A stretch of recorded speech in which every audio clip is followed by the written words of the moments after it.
The psychedelic revolution is here. If you want to integrate your visionary experiences into your purpose, get clear on your entrepreneurial path, and help people while you do what you love, then this podcast is for you. Welcome to The Psychedelic Entrepreneur, medicine for these times. I'm your host, Beth Weinstein. I'm a spiritual business coach, 3-time entrepreneur, and a lifelong student of psychedelics and sacred plant medicines. You carry your own unique medicine, and your medicine is what we need for these times. This podcast will help you to share your medicine so you can create transformation in the world. Listen in on conversations with psychedelic leaders, changemakers, and conscious entrepreneurs who are living proof that a better world is possible when you follow your heart and live in alignment with your soul. Hey everyone, welcome back to the Psychedelic Entrepreneur Medicine for These Times. Today, I am so excited and honored to share with you one of my clients, Jonathan Schecter. Thank you so much for being with us. Thanks for having me. It's an honor to be here. So good to have you here today, Jonathan. So Jonathan Schecter is an integration coach, podcast host, and certified breathwork facilitator. He works with men to help them find clarity and unlock lasting change in their work with mushrooms and plant medicine. The methods he uses in coaching are the same ones he's used to transform his own life. Coming out of an abusive marriage left him feeling lost, stuck, and unhappy. Within this dark night of the soul, and during a deep exploration of self working with plant medicines, he discovered breathwork and started prioritizing the integration process as much as the time he spent within the ceremony space. Looking inward and asking himself what would have helped at the beginning of his own journey led Jonathan into service as an integration coach and breathwork facilitator, as well as launching the Vital Point podcast, which centers on different practices for personal transformation and growth.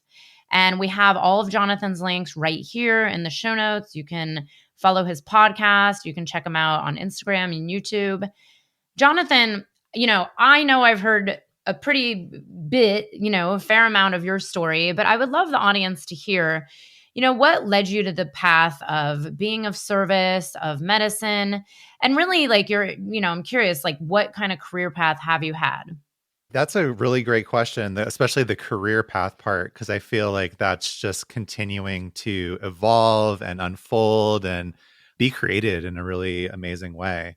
So short version, I was working in insurance in my early 20s, ended up going to Tibet. And I know there's a few spots between that, but I want to keep it brief. And I met my ex-wife there and came back to the States and started sort of just a normal life. I worked at Trader Joe's as a manager for 7 years. And then I was working in government contracting.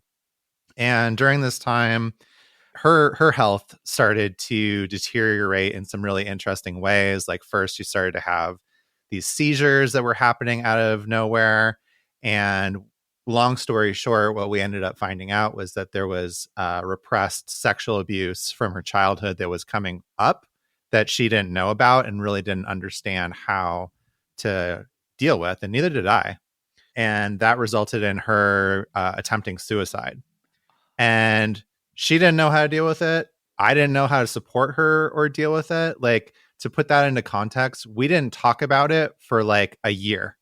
She really didn't understand how to work with what was happening. And the way that she decided to do that was to start drinking and continue drinking more. And as that happened, our marriage just started to deteriorate and get abusive. And, we tried to go to therapy. She didn't want to do it. And so there was a point where I said, I have to take care of myself. And so I went back into therapy and I kind of rewound the clock to when I was living in Tibet and was like, well, what was I doing that was helping me? I was meditating every day. I was doing a lot of inner work. And so within a year of me going back to therapy and restarting my meditation practice, I left that marriage because I was learning how to have boundaries and, have some self-respect and love for myself that I just didn't know that was possible. And coming out of that experience, it was really important to me to do inner work on myself because I didn't want to end up in the same type of a situation again. And I knew that even though like I was the one that had been abused, I was also the one that stayed there for way too long. So I'm like, I can't just be the victim here. I want to take responsibility for healing myself. And the last couple of years of the marriage, one of the things that started to really tip the scales for me was working with mushrooms. And my ex-wife was not supportive of that. So during the last few years of our marriage, it was something that I was kind of doing in secret. I would have like 2 or 3 times a year where I would have a couple of days to myself and I would go and do 5 grams in darkness, like the whole Terrence McKenna route. In addition to going to Detroit for a music festival. And that was like kind of where I got reintroduced to that medicine. And so I was like, okay, well, now I don't have to hide this from somebody. So I'm going to do some work. And, that was a lot more mushroom journeys. And then that led into working with ayahuasca. And like you said in the intro, I got to this place where I was like, I need integration because there was so much stuff that was coming up. The way that it felt to me was that I was thawing out because I had been drinking.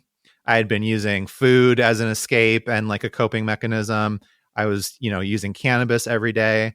And so like, as I started to do diets and just change as a result of what I wanted to do and what I needed to do to sit with the medicine, there was all this stuff that just started bubbling up that all of a sudden I had to deal with. And so in terms of like getting my integration process started, one of the things that like came really early on was doing ice baths. And as a sort of a complement to that, the Wim Hof is like I call it the gateway drug of breathwork because so many people discover breathwork through that. So it was like cold exposure. Oh, what's this breathwork thing? At first, I didn't believe it. And actually, my dad, when I was like a teenager, my dad tried to sit me down and was like, I know you're like taking acid and like doing God knows what else, but like you could get a lot higher doing breath work. And I was like, Dad, you don't know what you're talking about, like whatever. I'm not listening to that.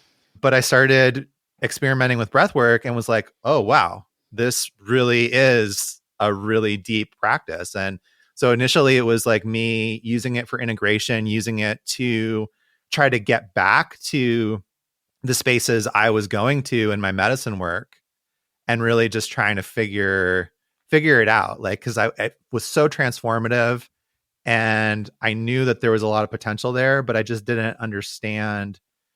Like I'd never started a business before. Like I've always worked for somebody else. Yeah. I was like, how do I get what's in my head? How do I get that to other people? How can I like be of service? How can I create a business around this? And I was trying out a lot of different types of breath work, and I ended up discovering neurodynamic breath work.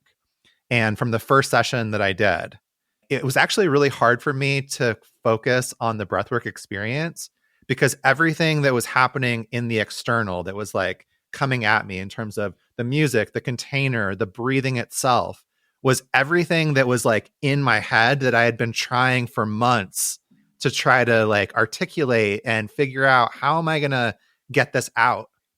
And so I was just overwhelmed, like, oh my God, this is incredible. And like during the breath work, I was getting all these downloads about what I was supposed to do and how it was supposed to unfold. And after the session, we emailed the founder of Neurodynamic Breathwork, Michael Stone, and was like, oh my God, this was so incredible. Thank you so much. And he was like, oh, I'm glad you enjoyed it. We're actually starting our first facilitator training in a couple of months. And I signed up right there on the spot. Like there was no hesitation, no doubt. I'm like, oh, this is what I'm supposed to be doing. So like the turning point of that kind of came for me like once I realized what I had done. It's like, okay, let's do the math. Here's this breath work that's basically like having a psychedelic experience. And for the next 6 months, I'm going to be doing this breath work at least once a month, or I'm sorry, once a week. If somebody had come to me and said, hey, do you want to like have a major psychedelic like experience once a week for the next 6 months? Like I would have been like, hold on a second. Let me back up a few steps. But I had already committed to this, and I was like, okay, well, I need to really start taking my integration a lot more seriously if I want to get the benefit out of this program.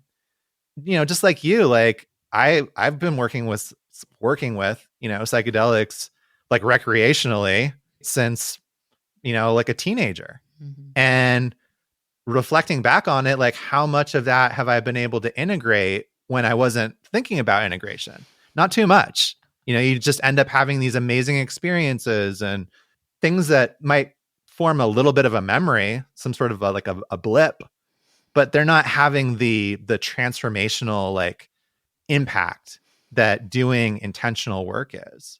So that was like really where I was like, okay, I got to change. And that continued to open up a lot of different things for me, including, coming to work with you. I love this story. You said so many gold nuggets, including what you just said about the integration and getting the actual transformation from it. I mean, I just said this to someone the other day. I look at my life as like before integration and after, because before, even when it was like ceremonial and intentional, it was definitely not as impactful. It was still powerful, but the lasting results and the takeaways and the whole point of working with these medicines in the first place, they didn't stick as well. And if anything, I've actually been doing, integration on some of these like really old experiences where, especially when we were younger and it was like kind of just recreational, it was like I just would move on to the next thing. It's interesting because things have come up over the years where it's like, well, wait a second, I have never really given this any integration, even if it was from 25 years ago. And, certain things had a lot of impact. What else I really love that you said too was, you went to take your life in your own hands, meaning, when you had to leave the marriage and take care of yourself and do the inner work. You said something so important that I think a lot of people miss is this idea that, like our souls will continue playing out the same patterns over and over and over and over if we don't do something about them.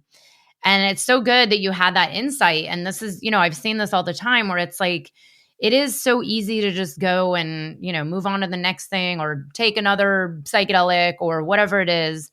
But it's like the integration and the day to day, the meditation, the care, the non psychedelic or the other non ordinary states. This work is just as important, if not, I think more important. Like I think integration is like a daily thing. It's not just like you have a session and that's it. So that's interesting. I really love this story. So then, tell us a little bit more about how you help people now. And, because I know when you first joined my program, you kind of had one idea. And I think now you've shifted to focus more on men. Tell people a little bit about how you help men now. Right now, the coaching that I'm doing, so there's been sort of an arc, and the beginning of that arc was breath work. And then when I joined your program, it was, how do I start talking about plant medicine and psychedelics, which was something that I was really afraid to talk about. It took me a lot to just kind of get over that. And it's interesting, like everybody's doing their year end sort of recaps right now, and I was looking at the videos and stuff in my phone last night. And I was looking at stuff I was like posting in January. And it was all about that. I was like, oh, I'm coming out of the closet, the psychedelic closet, and it was really, really frightening. At first, it didn't seem very integrated. I'm like, okay, I have this breath work on one hand and I have this integration coaching on the other. But it was like, how do I merge them? And it didn't really seem like it was clicking. It seemed like I had like these two different projects.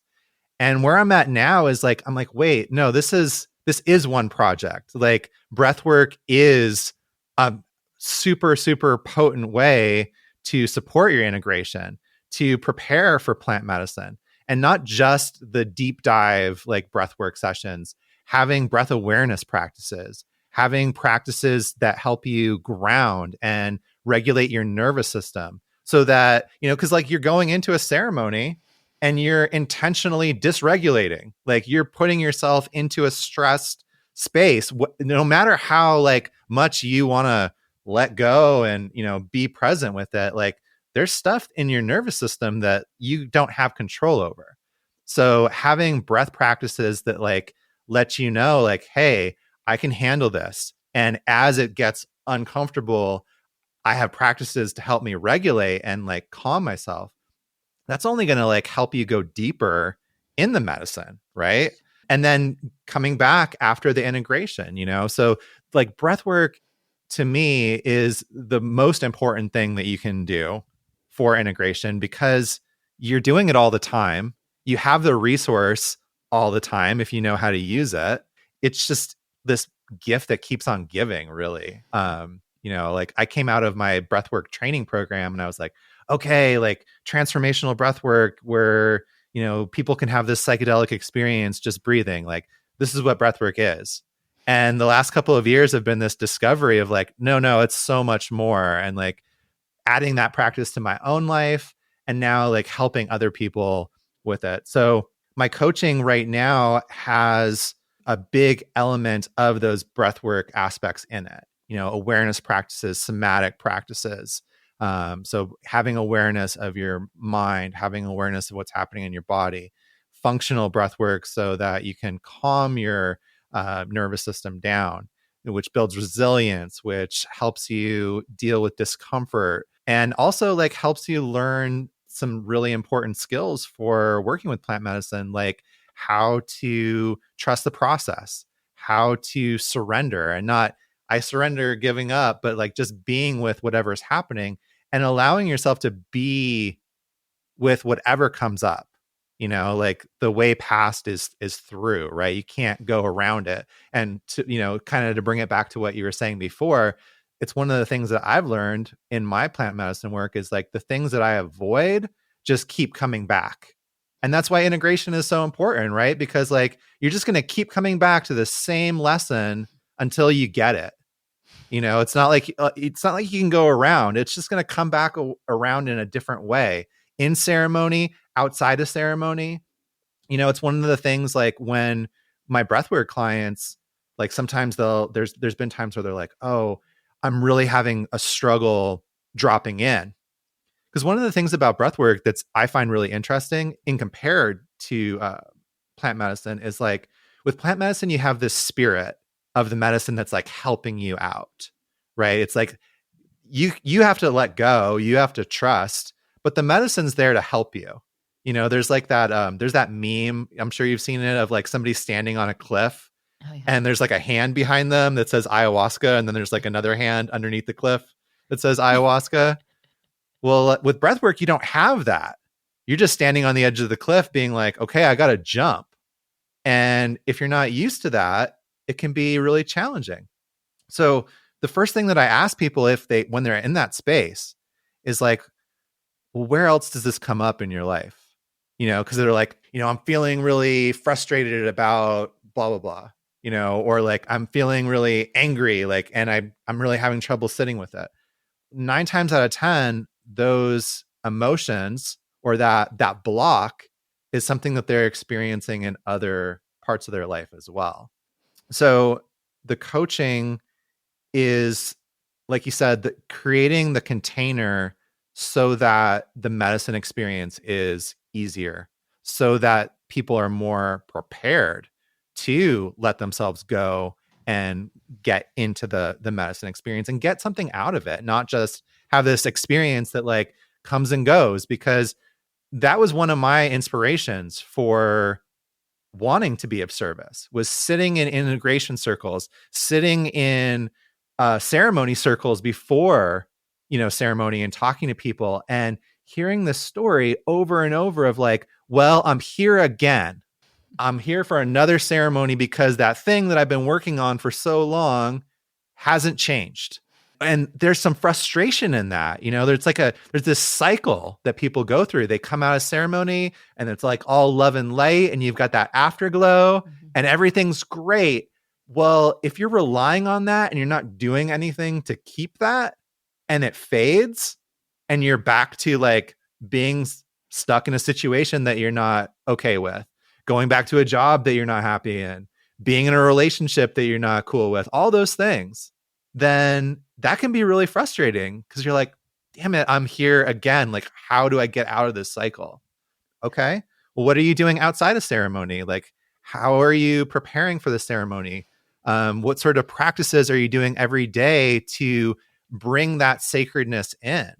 There's this great Joe Dispenza quote I always think of where he's like, it's great to sit down and meditate for 30 minutes a day, but what are you doing for the other 23 and a half hours? If it's totally different than that meditation experience, that 30 minutes isn't going to have that much impact. And ceremony, plant medicines is no different. I'm sitting here cracking up because this is the same thing I went through, just watching people in my own community, and also with myself. But really, I started witnessing it in other people because I luckily jumped into integration very early on because I did start noticing well, wait a second, I've done all this medicine and why is shit hitting the fan constantly, and I noticed the loops. Yeah. One of my good friends who introduced me to to ayahuasca in particular, he hasn't been back there in, I don't know, 9 years because he was like, I just can't even deal with these loops anymore. And that's because he was doing absolutely nothing else and he couldn't handle it. And he became scared of it and just ran away. It's like the easiest, ultimate spiritual bypass. But then, of course, everything will come back. And I started noticing that as well. And it's exactly what you just said. Breath work isn't just about having this beautiful psychedelic-like journey, but then also to prepare you to have a more useful, helpful journey in itself. Even today, I was telling my trainer, I was like, yeah, I had this really hard ceremony down in Costa Rica recently. And I was like, yeah, I saw my dead body. like no big deal. And it was hard, it was definitely an unpleasant experience. But he was like, oh my God, what'd you do? And I was like, oh, well, and I thought about it. I was like, well, if this were me 10 years ago, I would have he's like, oh, can't you just avoid that and run off? And I was like, yeah, 10 years ago, I would have done something to not sit in the challenge. And now I've regulated the nervous system so much and learned how to sit in that discomfort, which I really believe is actually the medicine for these times because the world is getting more and more uncomfortable. And it's as above, so below, right? We are training ourselves to better sit with challenge, And so I was like, no, I just sat there and witnessed it and just went into it and waited for it to go on to the next thing, and it is what it is. And then have been integrating it ever since. But it's that same thing that you said. It's this is where, because even other people in this psychedelic world, interestingly enough, I've talked to some of them where it's you can hear them say things well, that was a really bad experience, or I didn't like it, or I just, I won't do that again. And it's well, maybe there is something there with having the right preparedness to be able to sit in the discomfort. And as you said, it's this coaching that you're doing, it's not just before, during, and after a ceremony or plant medicine work. It's these deeper layers of our lives, I don't know a human alive that doesn't have some kind of challenge in their life. It's part of being human right now. And that's where this work really prepares us to better handle these and not let our nervous system take over and control our lives and, run off into road rage or whatever it is, or a nervous breakdown. I mean, we've seen everything these days, or unfortunately, even suicide. So let's talk a little bit more. I love how this is segueing in because, I love how you noticed where you were when you began the mastermind, where you are now. And, I do want to say Jonathan has an awesome podcast. He's very active in doing breath work online, I think also in person in Arizona as well. Let's talk about your experience, being in this mastermind. One of the reasons I wanted to bring you on here was that I've been doing this for many years and I'm very, very grateful to have such awesome clients. But with you, from day one, I was like, wow, Jonathan, if I could just clone Jonathan into all my clients, I would. Because and I think this is your path. It's the medicine, the meditation work, the breath work. You've been able to navigate the ups and downs of entrepreneurship with such grace. And not to say it's easy. We all know it can be challenging, but you've handled it very well. And I was always like, wow, just when I think someone's about to like implode and want to quit their business and want to give it all up. And, it's so easy to want to give up on ourselves. But Jonathan just kept going, but he kept going with the right balance of, self care and not burning yourself out and awareness. So let's talk about what was your experience like? And like, I'm curious, how do you feel like you've grown as a person, as a person and professionally as well? Before I answer that, I just want to take a moment to receive what you just said. I really appreciate it. And one of the things that has been a challenge and that I've been working on is that I don't feel that way. Being able to receive what you just said, which is just such a wonderful validation of everything that I've been working on, that is really not easy for me to actually receive. In fact, like that's been a lot, I feel like, of my struggle this year is like hearing things like that and not believing it. Like there's definitely a part of me that's like, just sort of detached, like watching and being like, wow, like you're just okay. That was like really nice compliments. And I've literally talked about this with my therapist where I'm just like, I just want to believe it with the same, intensity that people are sharing with me. So yeah, so much growth. Oh my God. Like, I mean, from the get-go, I appreciated Sinclair, on your podcast, bringing up this joke that I've had this year that I felt like paying for the program was going to be the hardest part. But yeah, this actually started like a year and a half ago. I was doing a workshop with Mastin Kipp. And I had this insight during the workshop, because Mastin's this trauma-informed business coach, that not being able to ask for help, feeling like I had to do everything myself was a trauma response. Mm-hmm. And that I wanted to change that. And so it was like, okay, I'm going to get a personal trainer. I'm going to hire a business coach. So literally, like, it's really not an exaggeration. I thought the worst part of this is going to be paying for it. And I even set it up, like I opened a business account. So like I put it on my business credit card. I got it like a 10% of that cost back from opening that credit card. And I had all the money in the bank to pay for it in cash. It was still so hard to do it. And, I remember being on the call with you and you being like, hey, so how does this sound? And I specifically said, I knew that I was in 100%, but I was like, you know what? I'm going to sleep on it because I wanted my nervous system to feel the experience. I wanted to let my body experience what was happening and go through the whole cycle, because I've definitely bought things as a trauma response before, and then regretted it. And then the thought loops start after that of like, oh my God, what did I do? And like this whole cycle. So I was like, no, I know what I'm doing. I'm 100% going to do it, but I'm just going to let this play out because I want to grow. Like I want this to be a growing experience. And then, yeah, I thought it was going to be downhill from there. And it's been nothing but, like you've said it before. And I really think it's true. Like being in a mastermind like yours is like being in a ceremony for a year.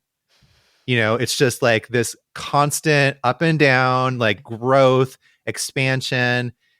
Yeah, I don't know. Like hearing what you said, I guess I don't feel like there's any other choice. Like I don't look at it as like, well, maybe I'll quit.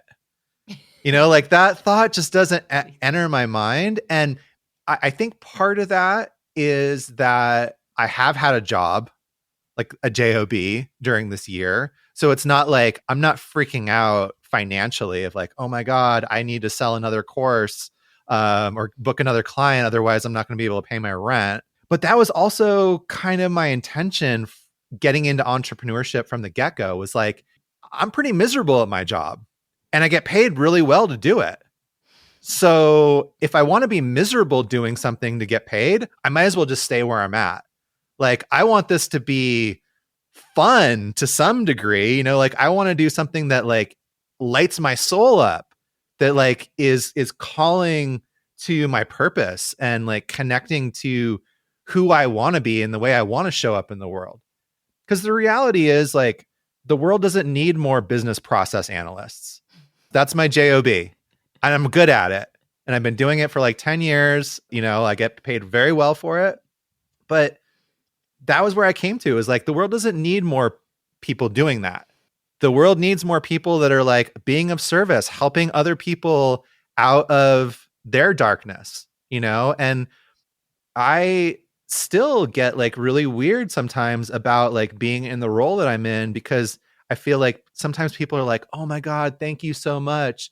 And I'm like, you're the one that's doing the work. Mhm. Like, I'm holding space. I'm the reflection. Like, I'm maybe setting an example, hopefully, right? But like, you're doing the work. I'm just here, and they're like, no, but you created this container. Like, you created the space for it to happen. And I'm like, okay, thank you. But like, don't thank me. Thank yourself for showing up for yourself, for doing the work. So isn't that interesting? Like, that I can reflect that back to people, but I still have a challenge like accepting that myself. Like, that just came up as I was talking. I was like, oh wait, isn't that what Beth just said to you? Yeah. Like, And it's always like, and it's the same, of course, for me at a different level, right? It's like when I hear you guys, like my clients saying like, "Thank you so much for this amazing container. Oh, this has been so helpful, blah, blah, blah." I'm like, I don't know. I'm just doing what I'm supposed to be doing here. Like I right. actually really feel, and I do believe the more we just keep going with this, we get to that place of really becoming the channel. Like there's times where I actually will deliver an entire workshop or an entire coaching call, and I actually don't really even recognize who's speaking. It's like, no, I'm just doing whatever's coming through me right now. So it's not me, it just is. And it's exactly what you say. It's like, just living that soul's purpose, and whatever happens happens. And it's the same thing that you were saying before too, about like it's not even an option to just quit. I've just seen this so many times in the past, whether it's with former clients or even in masterminds that I've been in, where people are even, years in their business and they just go and quit out of nowhere. Like just because they don't have resilience, they don't know how to sit through challenges, they don't have nervous system and emotional regulation, which I personally believe is like, as an entrepreneur, is one of the main qualities that everybody needs to start developing, because it is easy to just give up, or they get down, or maybe something doesn't go well, or I mean, it's like everything in life. Things are not going to be perfect 100% of the time. Yeah. So we have to develop this, and it is so funny to hear this story on the other side about receiving this, because even just even the way you handled just that, I'm like, oh my God, if every man or every person on this planet could actually just be this insightful and also vulnerable in sharing, here's how I feel, here's how this is landing for me. And I think this is why being in a mastermind or being with, you guys see, like I've become super vulnerable over the year. Like, I don't hide and pretend that everything's perfect, because that would just be BS, and it would also not serve, and it's also like, hey, remember that all those people out there that you're learning from or going to trainings with, or even the people you see on the internet, they're humans. There is no guru anymore. There's no gurus. I don't want to give the impression that like everything's perfect and that I don't have challenges. I mean, I have a ton of challenges. But what you said is really true. Like, I do practice building resiliency. I do practice nervous system regulation, and I do practice connecting and being in my body and allowing those things to come up, like what you have awareness of, you can work with, and you can have curiosity. And from the get-go, there's been this, within your program, there's been this attitude of like, well, rather than looking at it in this dualistic way of like, either I'm successful or I'm a failure, if something doesn't work out the way that I wanted it to, what is that teaching me? And part of that comes from my Buddhist work. Like my teacher says, when you get to a certain place, everything becomes the path. So it's like, what is this situation teaching me? And within your program, like for instance, we set up a 6-month integration coaching container for me. Like that's something that you helped me do, right? And then I was doing discovery calls, and I got on this call with somebody that was like, I thought would be a perfect, like ideal client, right? And he's like, I don't want to do a 6-month program. I just getting these like these insights and these downloads to do breath work. Like I just want to learn breath work. I could have said, sorry, I only have a 6-month program, so I can't help you. But I was like, okay, well, here's what we're going to do. How about we create this shorter breathwork centered coaching program, and you can be like you're going to be the pilot, and we're going to create it together. So like, if there's something that doesn't work, I want you to tell me. And just so you know, like we're going to be creating this in real time. So like, that's why I need that feedback. And it was just that easy, and now I have, like a 6-week breathwork coaching container that's actually helped me have more clarity about like teaching and coaching in the larger container, and about how I want to teach breathwork in my breathwork classes and workshops and like other things that I'm doing, because I went through that process and I was like, oh, okay. I was able to adjust the recipe, like, oh, we need a little bit more of this here, and we need to focus a little bit more time on that. So that was a choice, right? Like I could have been like, no, can't do it. But it was like, cool, let's just play jazz. Let's like go with it. And let's learn, like, what is this situation teaching me? And like, what can I get from it in terms of experience and learning and still being of service? That is it. It was amazing. Like we got done with the program, and I was getting like a testimonial from him. And the things that he shared with me were like above and beyond. Like he was like, I was like, so what did you get from this program? And he's like, the first thing he said was, well, it helped me start my business. And I'm like, what? Like, Oh my God. okay, that's amazing. Like, I thought we were going to like help you sleep better and like regulate your nervous system, That's huge. Yeah. But you said it right there, I really love what you said about like not being in that dual mentality of like success or failure. And that's also my approach. I've always taken everything as a learning lesson. It's for growth. And as I've told you and everybody in the program, when you see your business as a lifetime of journey, it's not like this 1 year or 6 months or an income or, numbers game. It's literally just a journey. And if we approach it from this place of like, yeah, we know journeys all have ups and downs. Like, some businesses have great years, some have, some down years. I mean, generally, if you keep on going with your coaching, it will always keep going up because this area is just growing more and more. More and more people need integration. More and more people are realizing that it's not just about the psychedelic or the plant medicine, and it's so much more than that. So I love what you said about that. But let me ask one thing, because like you and a lot of other people in the program and a lot of people entering into the new program, it is very normal to have a job job, whether it's full-time, part-time. I had like multiple jobs when I started up my previous businesses. And I always tell people, look, it's actually better. Do not quit until you get to that point where you're like really ready to, or you really want to. But I'm curious, have you found that you don't dislike your job as much as you used to? Like, do you feel like running a business makes the job better at all? Or like, have your views on your job changed? Oh, definitely. There was this huge transformation around that, both with the work that I was doing. There was some things that came up during the first convergence call that we did during the mastermind, of getting some feedback, of like sharing, being like, I freaking hate this job. Like, I can't stand it. And like, I had this narrative that the job was the thing standing in my way. If I only didn't have this job, my coaching business would be to the moon, right? It would be uber successful. And getting this reflection from other people in the mastermind, helped me start to change that narrative. I started on Mondays, which would be historically like the worst day, right? Because I work in an office hours, I would sit down as I was like booting up my computer and write gratitude. Like, what are the things that I'm grateful for that this job has given me, including being able to afford joining a business mastermind? That's freaking huge. And then there was a friend of mine that I was talking to him about this in an integration group.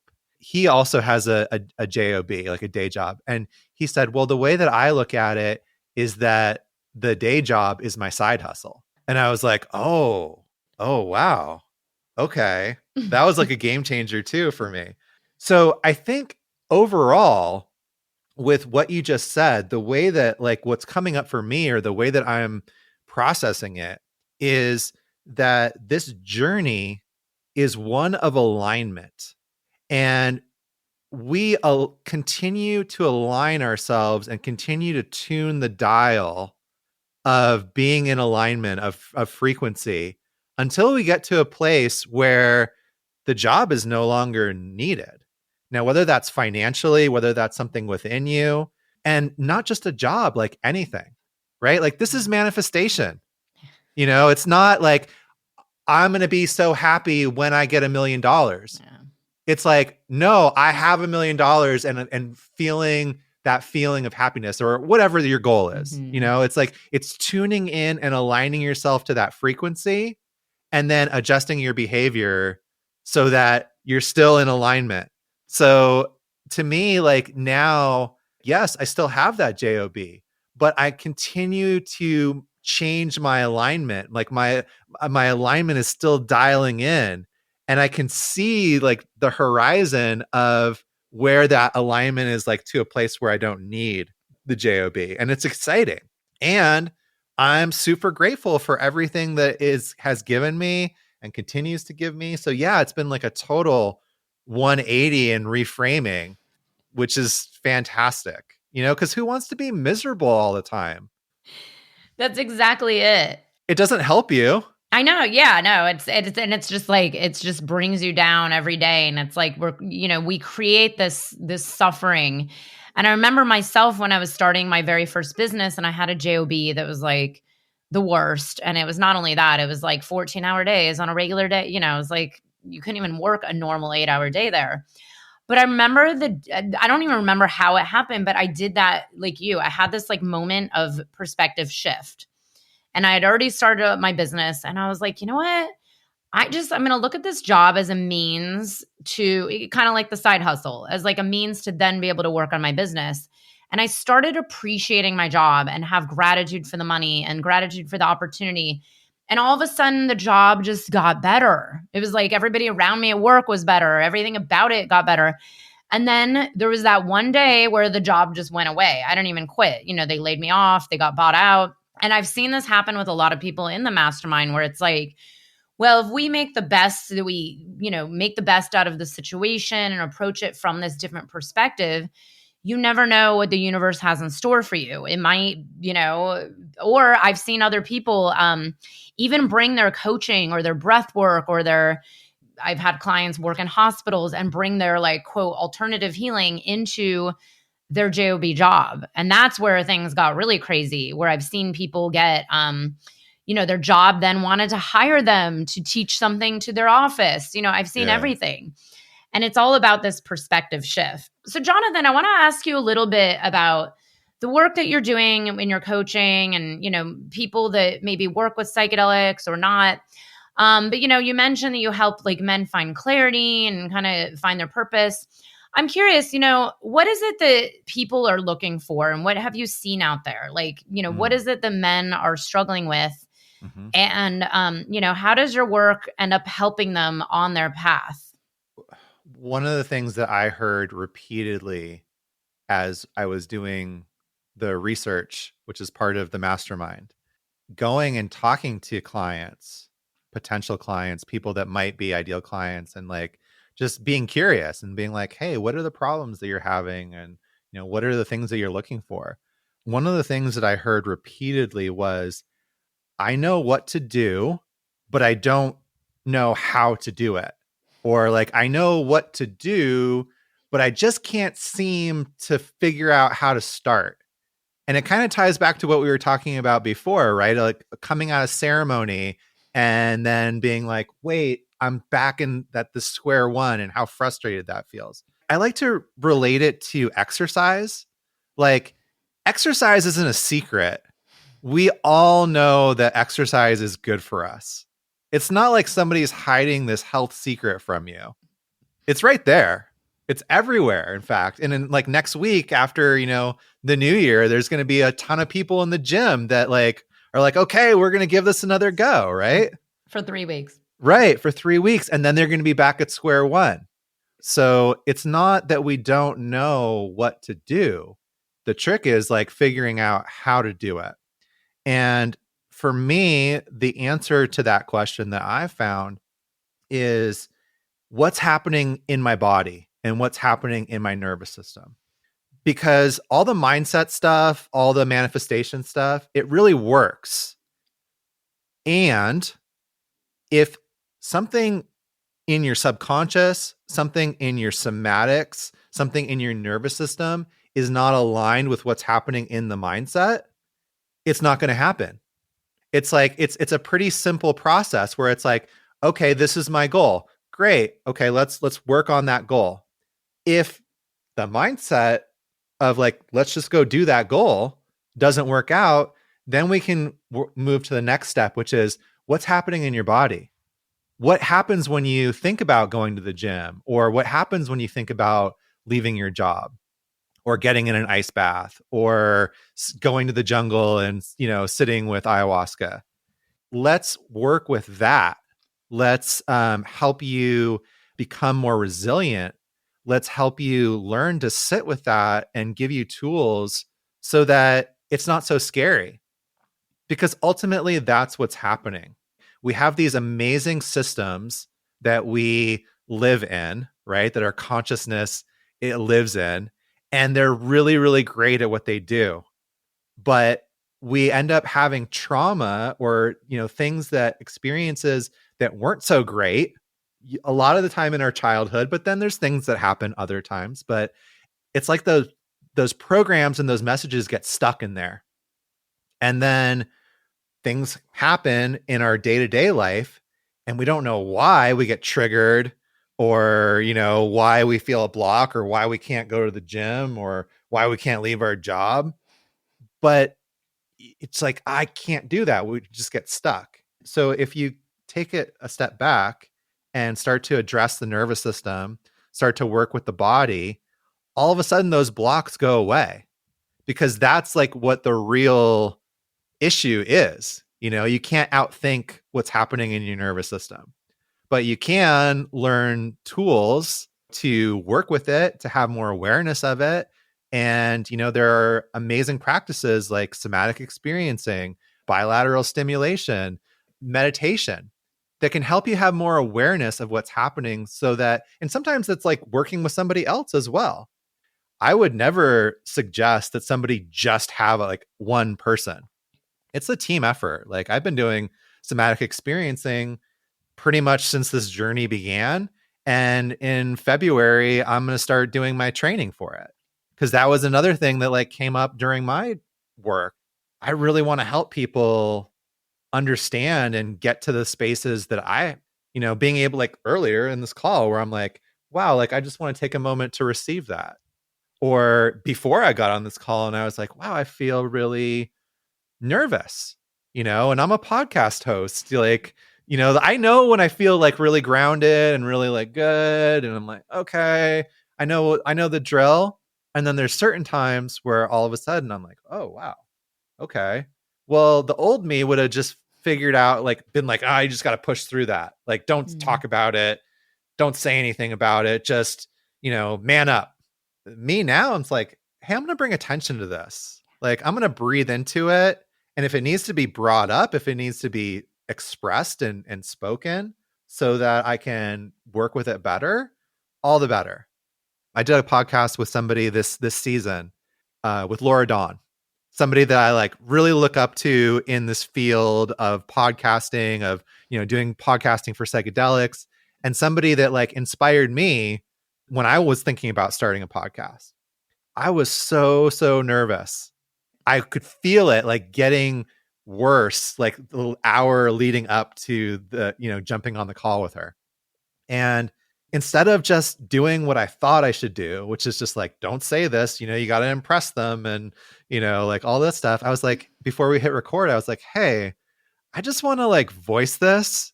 I'm really nervous right now. Like, I really admire you and you're like an inspiration to me. And I'm really excited. Similar to this podcast, like, I remember when I started my podcast, one of the things that like I put in that mind movie or like, in my vision board was like, I want to be on Beth's podcast, So like to have this experience be manifesting today, it's really special to me. Like, I feel really great. And being able to lean into that and express it and voice it and not feel like, oh, I got to be ashamed of that. I got to hide it. Because as soon as I expressed that to Laura Dawn, she was like, she validated it. She was like, oh, yeah, that happens to me too. Yeah. And it immediately started to go away. And I was like, okay, we're back to being a podcast host. Humans.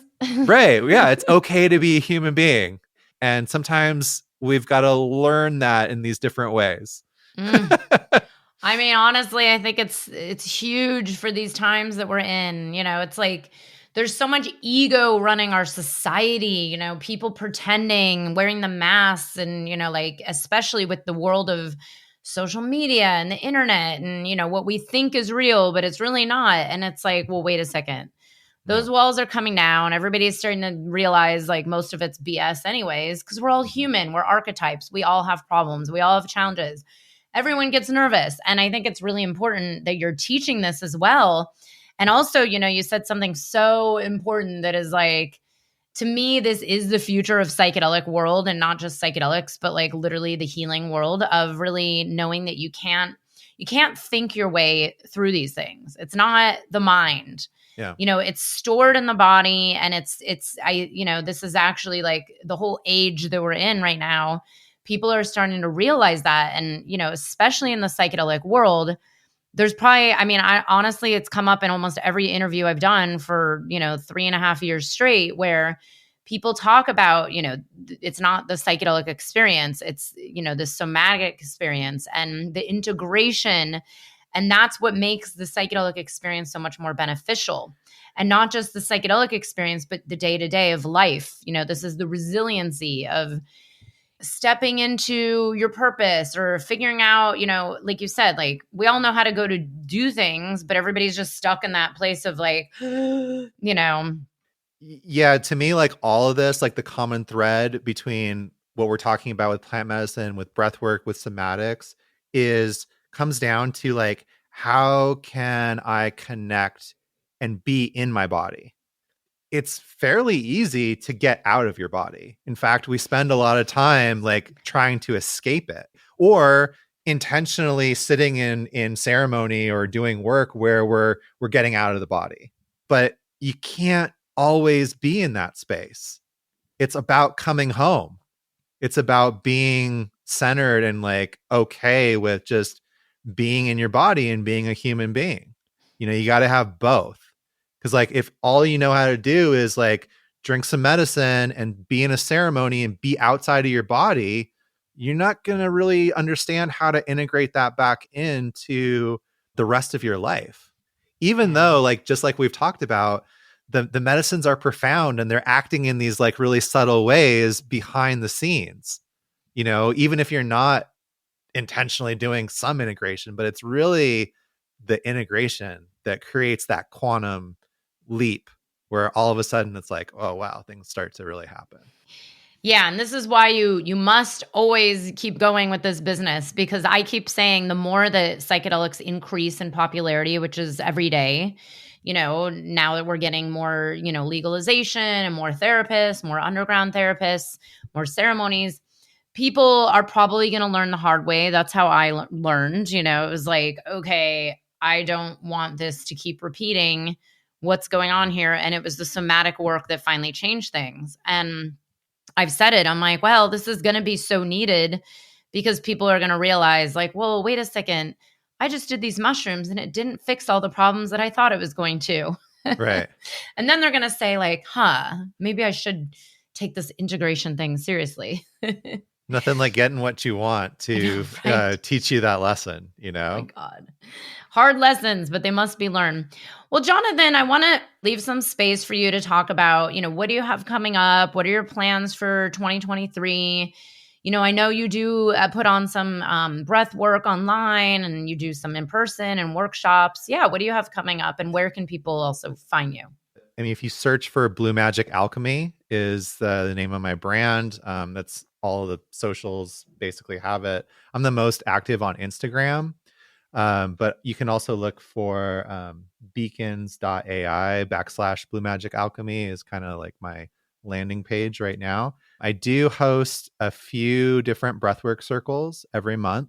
Those are like 2-hour containers with an hour of deep dive breathwork. I'm also working on my coaching offerings. I still have a 6-month container as well as that 6-week breathwork intensive that we talked about. And the next thing that I'm kind of working on is a meditation and microdosing course that I'm going to offer as a standalone. But I'm thinking about having some sort of container that's attached to that when we launch. So yeah, besides for all that stuff, like just continuing the podcast, and it's an amazing thing. Like I feel like I'm still getting clarity and still exploring exactly how I want to work and what I want to do. And there's been amazing things that have been happening offline as well. Like if you're in the Tucson area, come see me. Like I do breathwork in person. I have workshops and classes that I'm doing on a monthly basis. I just started working at a treatment center doing breathwork therapy, which is really amazing. And then, yeah, I have this super niche offering as well within my breathwork community, within neurodynamic breathwork. I do music coaching and mixing for other facilitators. I've been able to turn 20 years of semi-professional and DJing hobby into something that is like a side hustle. There's people that don't understand the technology or need assistance like putting together breathwork music, because let's face it, like there's a lot of people just using Spotify, and that not only is like in a weird area like ethically, it hinders your creativity and like what you can do with the music. So like one of the things that I'm the most proud of, like when people come out of my breathwork experiences, is they're like, wow, that was the best music that I ever heard. And I'm like, oh my God, thank you so much. So yeah, so lot happening, podcasts, breathwork, coaching, all the things. That's amazing because when you were speaking during this interview, I had this like flash come in where I was like, oh, why isn't anyone doing like Buddhist coaching with psychedelics? Because actually, Hannah McElwain, I don't know if you know who she is. Me and her were talking about it because she's also been on like a very deep Buddhist path, and she's like, I thought about getting together like a Buddhist psychedelic like conference.